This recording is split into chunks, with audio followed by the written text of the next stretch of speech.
Hello student, स्वागत है आपका अपने यूट्यूब चैनल सर पर। बच्चों, अपन ने 10वीं क्लास की दूसरी प्रश्नावली बहुपद पढ़ रहे थे, जिसमें हमने 2.1 पूरी कर ली थी। उससे पहले अपन ने एक वीडियो सूत्र वाला सारी परिभाषाएं बहुपद की बेसिक से लेकर शुरू किया था। वो पूरा वीडियो जिसमें सारे सूत्र और परिभाषाएं बताई गई थी। उसके बाद वह अपन ने 2.1 पूरी पढ़ी, जिसमें कि अपन ने ग्राफ की सहायता से शून्यांक ज्ञात किए थे। बहुपद के ग्राफ की सहायता से शून्यांक ज्ञात किए थे। उसके सवाल कंप्लीट किए हैं। उसके बाद अगर उसको नहीं देखा तो पहले उसको आप 2.1 प्रश्नावली का पूरा वीडियो देखिए, उसको समझिए। और उसके बाद में अपन प्रश्नावली 2.2 आती है, जिसमें कि अपन को वही शून्यांक ज्ञात करने हैं। शून्यांक और गुणांकों के बीच सत्यता की जांच करनी है। अब इसमें जो अपन ने वहाँ तो ग्राफ से किए थे, यहाँ पे अपन गुणनखंड से करेंगे। ठीक है, तो आइए देखते हैं। इससे पहले आपने अगर चैनल को सब्सक्राइब नहीं किया तो चैनल को सब्सक्राइब कर लीजिए। जो भी नया वीडियो आएगा वो आपको नोटिफिकेशन मिल जाएगा। बेल आइकन को ऑन कर लीजिए। और अब अपन आगे इस प्रश्नावली पर आते हैं। ठीक है, तो हमने अब तक बहुपद पढ़ रहे थे। बहुपद के ग्राफ से शून्यांक ज्ञात किए थे। तो बहुपद में क्या होता है कि एक तो उसके शून्यांक होते हैं। मतलब एक तो बहुपद के शून्यांक होते हैं। शून्यांक कौन से होते हैं? अल्फा और बीटा। और इसके एक होते हैं गुणांक। क्या होते हैं? गुणांक। जो क्या होता है? A B C. मतलब कि जैसे ax² + bx + c, ये कोई बहुपद है। तो इसका जो a b और ये c, ये क्या है? इसके गुणांक कहते हैं जिनको। ठीक है, कि x² का गुणांक a है, x का गुणांक b है और c क्या है? अक्षर पद। तो पहले तो अपन शून्यांक ज्ञात करेंगे। अब शून्यांकों के बीच में एक संबंध भी पढ़ा था हमने। शून्यांकों का योग अल्फा + बीटा होता है -b/a -x का गुणांक बटा x² का गुणांक, और अल्फा बीटा होता है c/a। ये दोनों शून्यांकों के संबंध अपन ने पढ़ लिए हैं। ठीक है, तो ये भी अपन इसमें डिस्कस करेंगे। ठीक है, तो आइए अपन अब इसका पहला सवाल करते हैं। ठीक है, तो सबसे पहले नंबर का जो पहला सवाल है कि x² - 2x - 8। इसके अपन को पहले तो शून्यांक ज्ञात करने हैं, और शून्यांक के बाद में शून्यांक और गुणांकों के बीच सत्यता की जांच करनी है।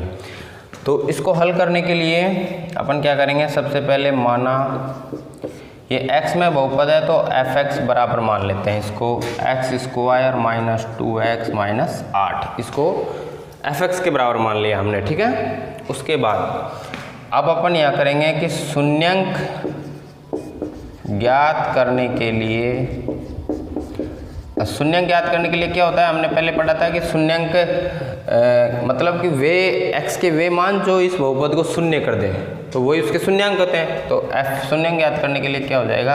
fx बराबर 0, अर्थात जो fx माना है हमने उसको 0 के बराबर करना है। तो ये हो जाएगा x² - 2x - 8 बराबर 0। fx की जगह ये रख दिया। अब यहाँ पे देखो, ये जो इक्वेशन आई है इसको अपन हल करेंगे। अब इसको गुणनखंड करेंगे। तो गुणनखंड करने के लिए हमें ऐसे दो टुकड़े करने हैं। पहले तो जो x² का गुणांक और ये अचर पद, तो हमें जो टुकड़े करने हैं तो गुणा करने पर तो हमारे आने चाहिए 1 × -8 मतलब -8। और जोड़ या बाकी करने पर, क्या करने पर? जोड़ या घटाओ, बाकी का मतलब घटाना, वो आने चाहिए -2। ये x² का गुणा। तो हमें दो गुणनखंड ऐसे करने हैं जिनके गुणा करने पर तो आने चाहिए -8 और जोड़ने या घटाने पर आने चाहिए -2। तो देखो हम क्या करेंगे, -4 × 2, इन दोनों को देखो गुणा करेंगे तो -8 आएंगे, और -4 में से +2 अगर माइनस करेंगे तो -2 आएंगे। तो ये हमारे गुणनखंड हो गए। तो -4 और 2। ये अपन ये काम रफ कॉपी में करना है। आप इधर साइड में रफ में कर सकते हो, और अगर यहाँ करते हो तो इसको कोष्टक में बंद कर दो। उसके बाद अपन यहाँ से शुरू कर रहे हैं। तो देखो x² और ये बीच वाला जो पद था इसको अपन दो टुकड़ों में बांटना है। एक तो -4x और +2x, इस रूप में बांटना है, और -8 बराबर 0 एज इट इज आएगा। ठीक है, अब प्रथम दो पदों में से अपन क्या कॉमन आ रहा है? x, तो x कॉमन ले लो, तो यहाँ बच जाएगा x - 4 प्लस इन दोनों में से क्या कॉमन आ रहा है? 2, तो यहाँ बच जाएगा x - 4 बराबर 0। इन दोनों पदों में प्लस के पहले वाले पद में से और बाद वाले पद में से कॉमन आ रहा है x माइनस 4, तो इसको ले लिया और यहाँ से x प्लस 2 बराबर 0, ये आ गया। इसके बाद अपन अब क्या करेंगे, इसको अलग अलग जीरो कर देंगे। दो गुणनखंडों के रूप में आ गए हमारे पास, तो इनको अलग अलग कर देंगे। तो x माइनस 4 बराबर 0 या x प्लस 2 बराबर 0, दोनों को अलग अलग जीरो कर देंगे। तो ये हमारे पास x बराबर आ गया 4 पक्षांतरण करने पर, और एक आ गया x बराबर माइनस के 2 पक्षांतरण करने पर। जो हमारे पास जो अभिष्ट शून्यांक आए वो आए हमारे पास, एक तो 4 और एक माइनस के 2। कहने का मतलब जो अल्फा और बीटा आते हैं शून्यांक, तो वो क्या आगे 4 और माइनस के 2। इसके बाद अपने क्या है कि अभिष्ट शून्यांक आगे। अब अपन शून्यांक और गुणांकों के बीच संबंध की सत्यता की जांच करेंगे। तो यहाँ लिख देंगे सत्यता की जांच, क्योंकि अभी हमें सत्यता की जांच भी करनी है। शून्यांक तो आ गए हमारे पास, अब सत्यता की जांच करनी है कि जो ये शून्यांक आए वो गुणांकों को सेटिस्फाइड कर रहे हैं या नहीं। तो सत्यता की जांच में पहला था हमारे पास शून्यांकों का योग बराबर माइनस बी बटा ए, अर्थात अल्फा प्लस बीटा बराबर माइनस के बी बटा ए। ठीक है, अब देखो ये बी बटा बी और ए ये कहाँ से आया। अपने देखो यहाँ से अगर देखेंगे तो इसकी इस बहुपद की तुलना करेंगे ना अपन, A X square plus B X plus C, इससे तुलना करेंगे तो हमारे पास कहीं ना कहीं निकल के आएगा a बराबर, तो देखो 1, b बराबर माइनस के 2 और c बराबर आएगा माइनस का 8। ये हमारे गुणांक हैं ए बी सी के। ठीक है, और अल्फ़ा बीटा हमारे पास ये आ ही गया, तो इससे अपन अब सिद्ध करेंगे। तो अल्फ़ा प्लस बीटा, अल्फ़ा का मान मान लो 4 है और बीटा का माइनस 2 है, और माइनस b का मान है माइनस के 2 और a का मान है 1। तो देखो यहाँ 4 माइनस 2 बराबर 2 बटा 1 कर दो, ये आया 2 और यहाँ पे भी 2, अर्थात ये दोनों बराबर आ गए। अतः हम कह सकते हैं कि अल्फ़ा प्लस बीटा बराबर माइनस का b बटा a क्या है, सत्य। क्या है, सत्य है।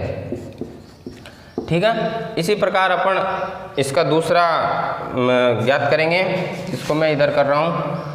दूसरा संबंध वो है शून्यांकों का गुणा। शून्यांकों का गुणा वाला क्या था, c बटा a, जो कि हमने सूत्र में पढ़ा है अच्छी तरीके से कि शून्यांकों का गुणा, या फिर यहाँ अल्फ़ा बीटा भी कर दो, अल्फ़ा बीटा बराबर c बटा a। तो अल्फ़ा बीटा बराबर c बटा a, यहाँ पे अल्फ़ा बीटा का मान रखो। देखो अल्फ़ा का मान 4 है, बीटा का मान माइनस 2 है, और c का मान था माइनस का 8 और a का मान है 1। इन दोनों गुणा किया माइनस के 8 और इसको भी किया तो माइनस के 8, ये दोनों भी बराबर आ गए। अर्थात हम कह सकते हैं कि अल्फ़ा बीटा बराबर क्या आया, c बटा a भी क्या है, सत्य है। क्या है, सत्य है। तो अब सत्य है तो इसका मतलब इसके गुणांक और संबंधों के बीच का संबंध भी सत्य है। तो इसी प्रकार हम लिख देंगे HP कह दो, ये हेंस प्रूव्ड कह दो, और लास्ट में लिख दो इति सिद्धम। ठीक है, ये दोनों अपने सिद्ध होते हैं कि भाई हमने पहले तो उसके गुणांक ज्ञात किए, गुणांकों को फिर सत्यता की जांच की, तो हमारे पास ये सिद्ध है। ठीक है, इस प्रकार अपन ने पहले सवाल का पहला ये किया, कंप्लीट होता है। ठीक है, इसको उतार लीजिए कॉपी में।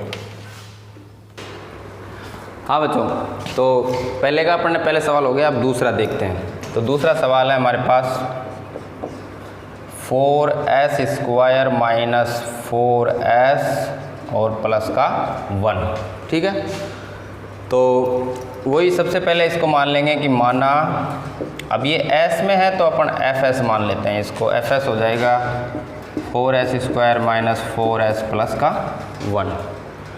इसका आगे क्या करेंगे, अपन शून्यांक ज्ञात करने हैं, तो यहाँ पे ज्ञात कर लिख देंगे कि शून्यांक ज्ञात करने के लिए, शून्य ज्ञात करने के लिए क्या होता है, fx को क्या करते हैं, 0, fs को।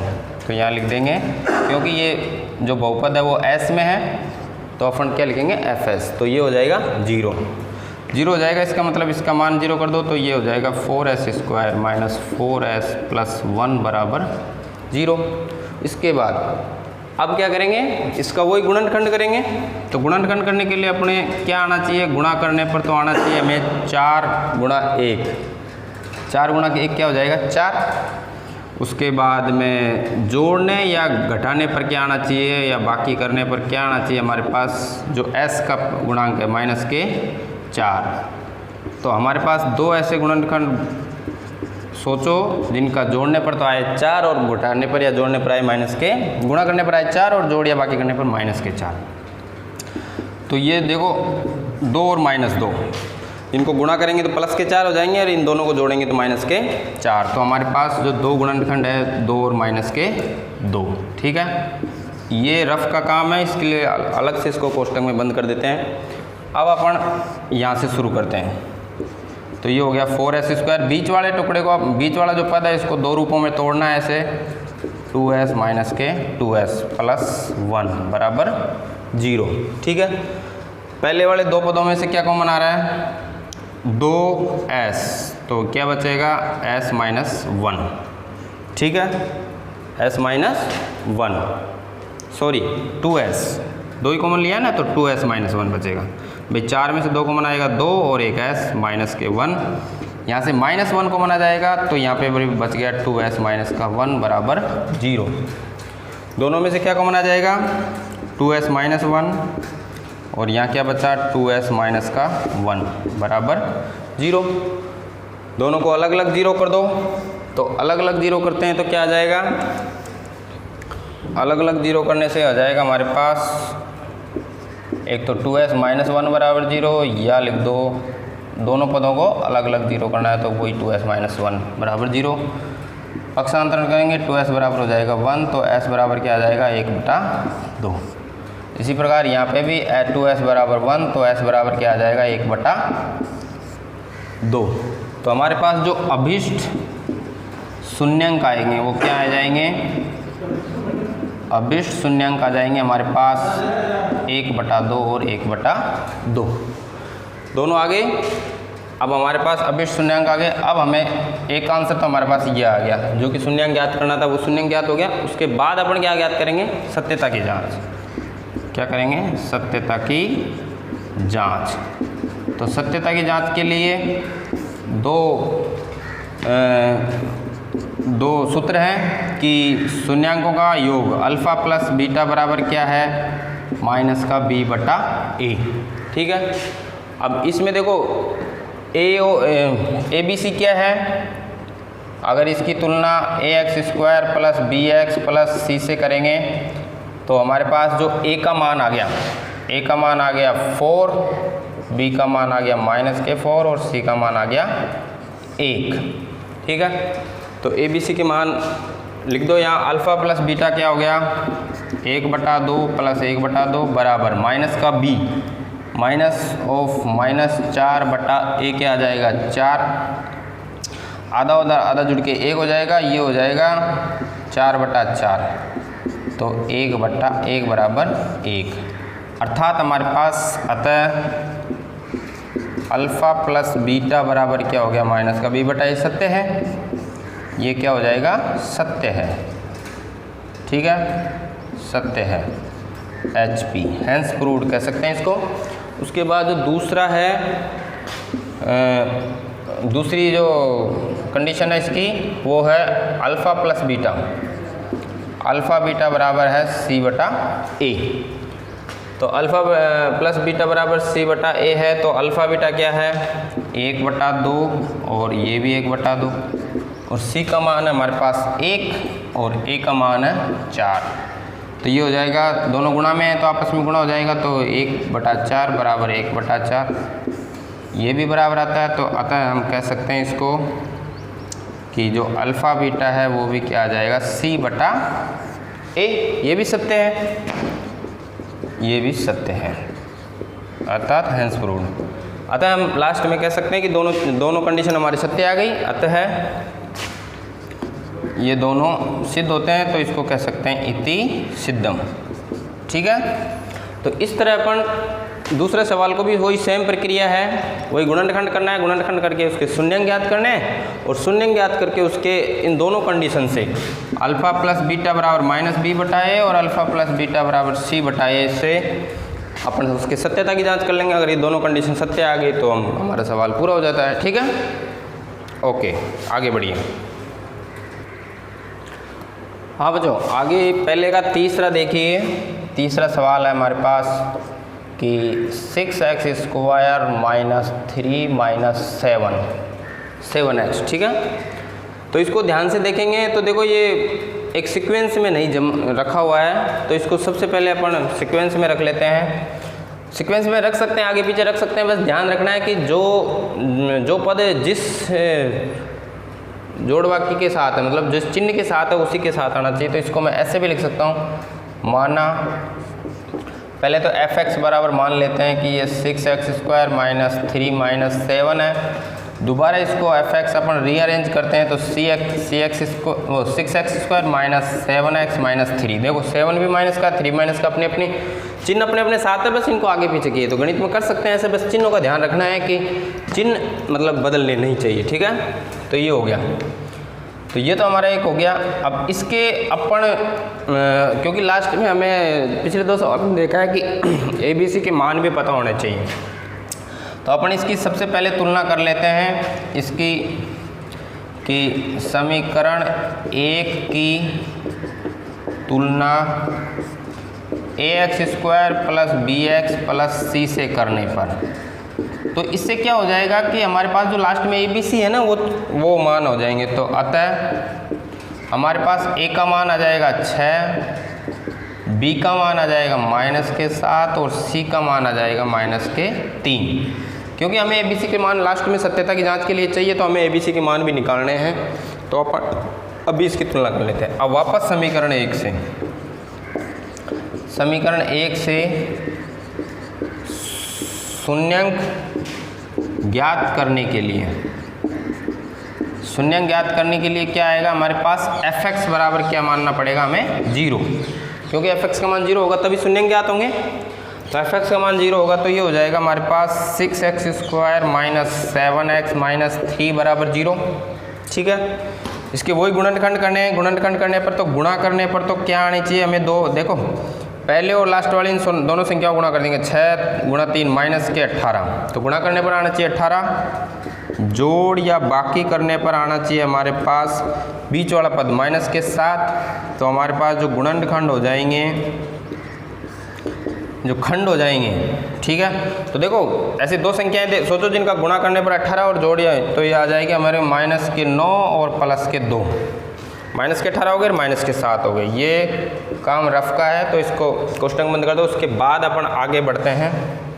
तो हमारे पास आगे मैं यहाँ पे कर रहा हूँ 6x², बीच वाले को 2 में तोड़ना है तो माइनस के 9x और प्लस के 2x और माइनस के 3 बराबर 0। ठीक है, ये हो गया। उसके बाद पहले वाले 2 पदों में से मैं वो कॉमन ले रहा हूँ 3x, तो क्या आ जाएगा 2x और माइनस का 3 बच जाएगा। उसके बाद प्लस का 1 कॉमन लेंगे तो ये हो जाएगा 2x माइनस का 3 बराबर 0। दोनों में से क्या कॉमन आ जाएगा 2x माइनस 3, 2x माइनस 3। यहाँ से क्या बचेगा 3x प्लस का 1 बराबर 0। ठीक है, दोनों को अलग अलग 0 कर लो तो ये हो जाएगा 2x माइनस 3 बराबर 0 या 3x प्लस 1 बराबर 0। यहाँ से हो जाएगा 2x बराबर 3 तो x बराबर 3/2। एक तो ये हमारे पास आ गया, दूसरा आ गया 3x बराबर माइनस 1 तो x बराबर आ गया माइनस 1/3। ठीक है, ये तो अतः अभीष्ट शून्यांक हमारे पास आ जाएंगे, अभीष्ट शून्यांक। तो अभीष्ट शून्यांक आ जाएंगे हमारे पास 3/2 और माइनस का 1/3। तो एक तो हमारे पास ये आंसर आ गया, अभीष्ट शून्यांक जो ज्ञात करने थे वो हमारे पास ये आ गया। अब हमें ज्ञात करना है सत्यता की जांच करनी है इनकी कि हमारे पास, तो यहाँ लिख देंगे सत्यता की जांच। तो सत्यता की जांच के लिए हमें वही पहले इसकी जो कंडीशन थी कि सत्यता की जांच होती है कि शून्यांकों का योग हो, अल्फ़ा प्लस बीटा बराबर क्या होता है, माइनस का बी बटा ए। अब इस पर अपने बी ए बी सी के मान यहाँ निकाल लिए और अल्फ़ा बीटा के मान हमारे पास ये आ ही गए। ठीक है, इसको ऐसे भी लिख सकते हैं कि शून्यांक, अतः अभिष्ट शून्यांक अल्फ़ा बीटा बराबर 3/2 और माइनस का 1/3, ये आ गया। अब अपन रख लो, देखो अल्फ़ा बीटा बराबर ये आ गया, तो अल्फ़ा प्लस बीटा मतलब 3/2 प्लस माइनस 1/3 बराबर माइनस का बी मतलब माइनस का 7/a का मान 6। तो देखो यहाँ इसको हल करेंगे तो 3/2 माइनस 1/3 बराबर 7/6। यहाँ से एलसीएम लेंगे 6, तो 9 माइनस 2 बराबर 7/6, तो ये हो जाएंगे 7/6 बराबर 7/6, दोनों बराबर आ गए। अतः हम कह सकते हैं, यहाँ से मैं वापस कर रहे हैं, अतः जो अल्फ़ा प्लस बीटा बराबर क्या आ गया, माइनस बी बटा ए, सत्य हो गया। ये क्या हो गया, सत्य है। ठीक है भाई, पहली कंडीशन हमारी सत्य हो गई। उसी प्रकार दूसरी कंडीशन है कि गुणांकों का शून्यांकों का गुणनफल, शून्यांकों का गुणा, ये होता है अल्फ़ा बीटा, दोनों का गुणा कर देते हैं तो क्या होता है, सी बटा ए। तो अल्फ़ा बीटा रख दो मान 3/2 और दोनों गुणा हो जाएंगे माइनस 1/3 बराबर सी का मान है हमारे पास -3 और ए का मान है 6। इन दोनों को देखो गुणा में है, भिन्न है, गुणा में है तो आपस में अंश का अंश के साथ गुणा, हर का हर के साथ गुणा हो जाएगा। तो ये माइनस का 3/6 बराबर माइनस का 3/6, ये दोनों बराबर आ गए। अतः हम कह सकते हैं कि जो अल्फ़ा बीटा भी है वो क्या है, सी बटा ए, ये भी क्या है, सत्य है। क्या है, सत्य है। इसी प्रकार ये भी सत्य हो गया, दोनों कंडीशन हमारी सत्य हो गई। अतः हम लास्ट में इति सिद्धम लिख सकते हैं, इति सिद्धम। तो ये हमारा पास ये तीसरा सवाल है, सेम सवाल है, वही केवल अपन को बस उसको ध्यान से करना है अपन को, बाकी सवाल सेम है ये। ठीक है, ये तीसरा सवाल है, यहाँ से पहले उसके अपन शून्यांक ज्ञात किए, शून्यांक के बाद सत्यता की जांच की। ठीक है, उसके बाद आगे, उसके बाद चौथा सवाल है इसका कि 4u² माइनस 8u। तो पहले तो माना fu बराबर 4u² प्लस 8u। ठीक है, इसको समीकरण 1 दे दो और यहाँ लिख दो समीकरण 1 की तुलना ax² plus bx plus c से करने पर तो ये हमारे पास a का मान आ जाएगा 4, मतलब इधर x² का, इधर इससे। ठीक है,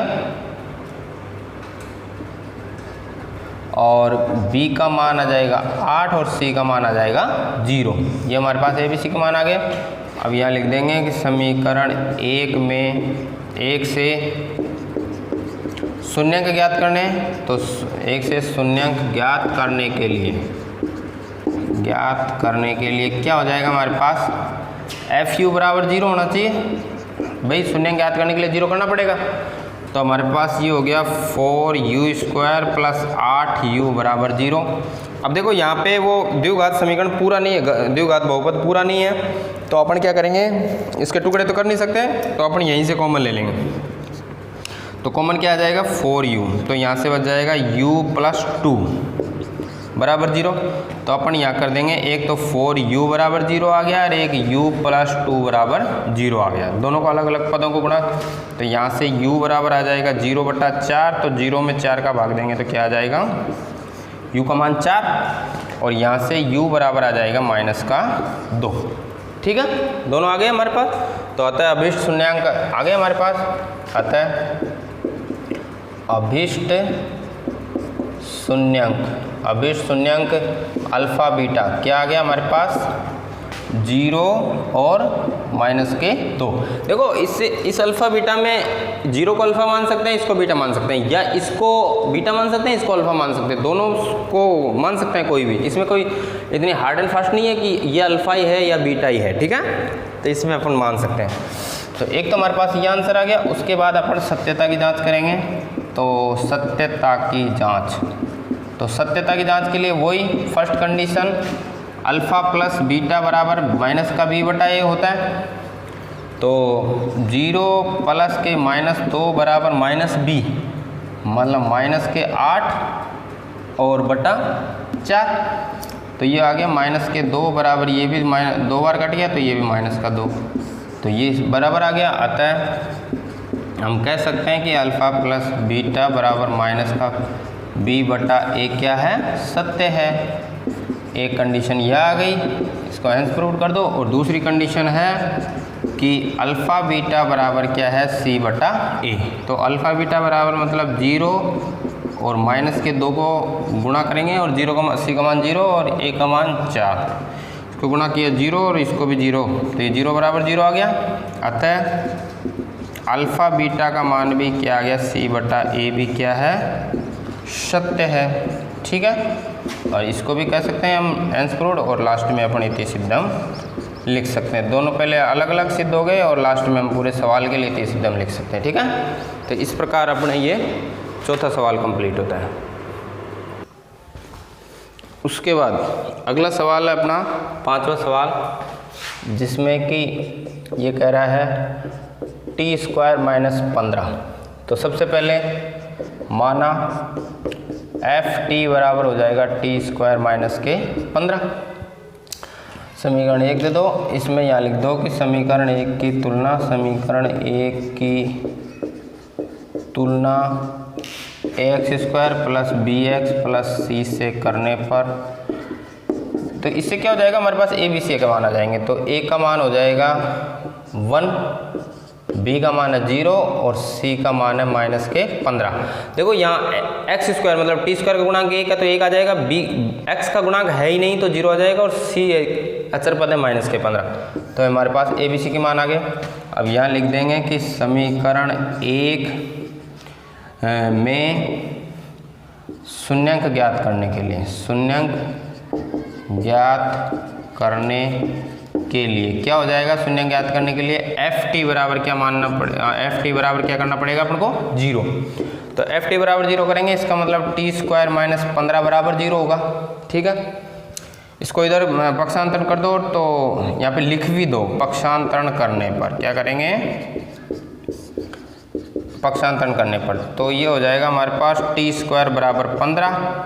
तो अब यहाँ ले लो वर्गमूल लेने पर, वर्गमूल लेने पर भाई t का मान निकालना है ना अपने, तो t² का वर्गमूल और इधर 15 का वर्गमूल। तो ये दोनों कट जाएंगे, स्क्वायर और अंडरवुड, तो यहाँ तो बच जाएगा t, और यहाँ पे प्लस माइनस के अंडरवुड 15, क्योंकि 15 का तो वर्ग नहीं निकलेगा, पूर्ण वर्ग नहीं है संख्या, तो t का मान प्लस माइनस 15, ठीक है। तो कहने का मतलब हमारे पास जो अभिष्ट शून्यांक आ गए, अभिष्ट शून्यांक जिसको हम कह सकते हैं अल्फ़ा और बीटा, वो आ गया एक तो अंडरवुड 15 मतलब प्लस का, और एक माइनस का अंडरवुड 15। प्लस माइनस आ गए ना, तो एक प्लस का और एक माइनस का, ये हमारे पास अल्फ़ा बीटा आ गया। अब हम सत्यता की जांच कर देंगे। तो सत्यता की जांच के लिए हमारे पास आ जाएगा वही पहली कंडीशन, अल्फ़ा प्लस बीटा बराबर माइनस के b बटा a। तो अल्फ़ा प्लस बीटा आ गया अंडरवुड 15 प्लस माइनस का अंडरवुड 15 बराबर माइनस b मतलब 0 बटा a 1। तो ये हो जाएगा अंडरवुड 15 और माइनस का अंडरवुड 15 बराबर 0 में इसका भाग देंगे 0 हो जाएगा, और ये भी कट के 0 हो जाएगा। तो क्या आ जाएगा, 0 बराबर 0। अतः हमारे पास आ जाएगा अल्फ़ा प्लस बीटा बराबर माइनस के b बटा a क्या हो जाएगा, सत्य हो जाएगा। क्या हो जाएगा, सत्य है, ठीक है। इसी प्रकार दूसरी कंडीशन अपन सिद्ध करेंगे। दूसरी कंडीशन है अल्फ़ा बीटा बराबर क्या है, c बटा a, क्या है, c बटा a। तो ये हो जाएगा √15 और माइनस का √15 बराबर c का मान है हमारे पास -15 और a का मान है 1।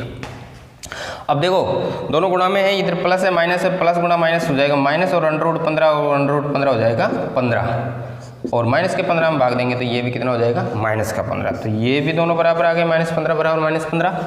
तो अतः हम कह सकते हैं कि जो अल्फ़ा बीटा का मान है वो भी क्या आ गया c/a के बराबर है और ये भी क्या है सत्य है। अतः हम लास्ट में कह सकते हैं कि ये दोनों इति सिद्धम है। कहने का मतलब सिद्ध होता है कि ये दोनों सत्य हैं। तो इस प्रकार अपन इस 5वें सवाल को भी कर सकते हैं। ओके,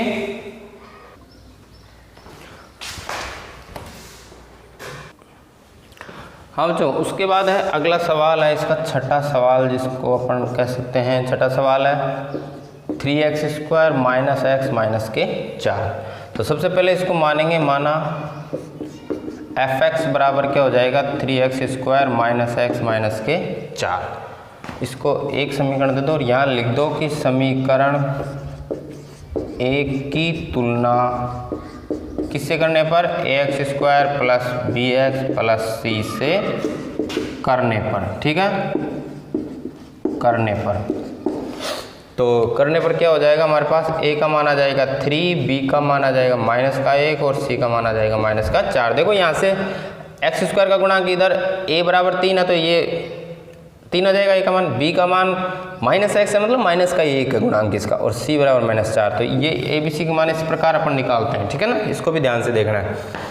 अब उसके बाद कह देंगे अपन कि समीकरण एक में शून्यांक ज्ञात करने के लिए, शून्यांक ज्ञात करने के लिए क्या मानना पड़ेगा अपन को, fx बराबर क्या करना पड़ेगा 0, क्या करना पड़ेगा 0।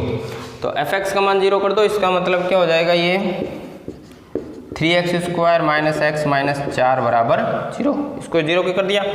अब हमें वही गुणनखंड करने हैं, तो गुणा करने पर तो आने चाहिए हमारे पास 3 × 4 = 12 -12 और जोड़ या बाकी करने पर आना चाहिए हमारे पास -1।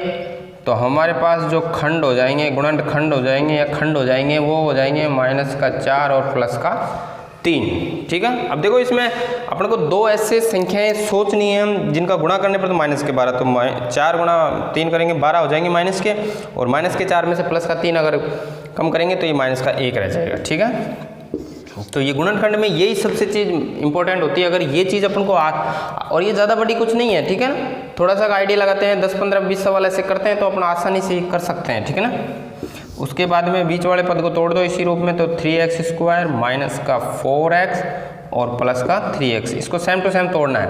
जैसे -x को लिखना है -4 और +3 और -4 बराबर 0, ठीक है। अब यहाँ कर लेते हैं, पहले वाले पद में से हमारे पास x ही कॉमन आएगा, तो x कॉमन ले लो तो ये हमारे पास 3x - 4 बच जाएगा। इनमें से कुछ भी कॉमन नहीं आ रहा है, इसका मतलब 1 आ जाएगा, तो ये हो जाएगा 3x - 4 बराबर 0। इन दोनों पदों में से क्या कॉमन आ जाएगा 3x - 4 और यहाँ से क्या बच गया x + 1 बराबर 0। दोनों को अलग अलग 0 कर दो, तो 3x - 4 बराबर 0 और x + 1 बराबर 0, ठीक है। यहाँ से x का मान पक्षांतरण करके करेंगे तो 3x बराबर 4, तो x बराबर हो जाएगा 4/3, ये आ गया।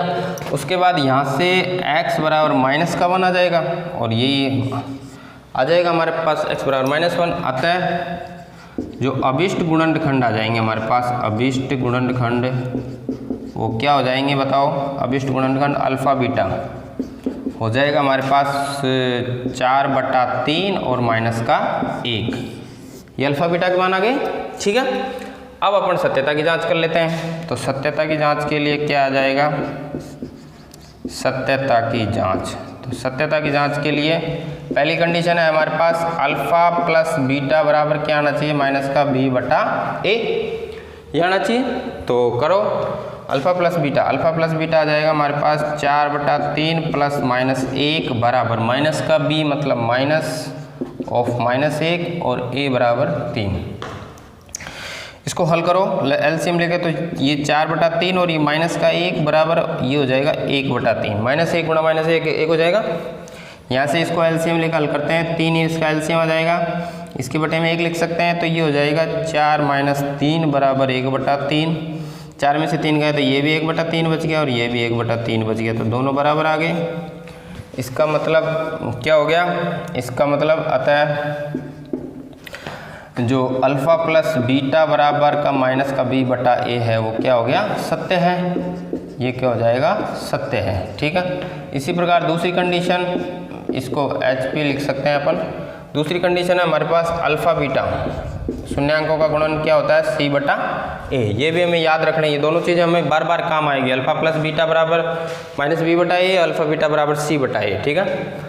तो अल्फ़ा बीटा का मान हमने निकाल लिया 4/3 और माइनस का 1 बराबर c का मान है हमारे पास -4 और a का मान है 3। इसको माइनस से गुणा करेंगे तो ये माइनस का 4/3 और इसको भी करेंगे तो ये भी माइनस का 4/3, दोनों बराबर आ गए। तो अतः हम कह सकते हैं कि जो अल्फ़ा बीटा का मान है वो भी क्या आ गया? c/a के बराबर आ गया। तो ये भी क्या हो जाएगा? सत्य है। और सत्य होते हैं हम क्या लिख सकते हैं लास्ट में? इति सिद्धम। ठीक है।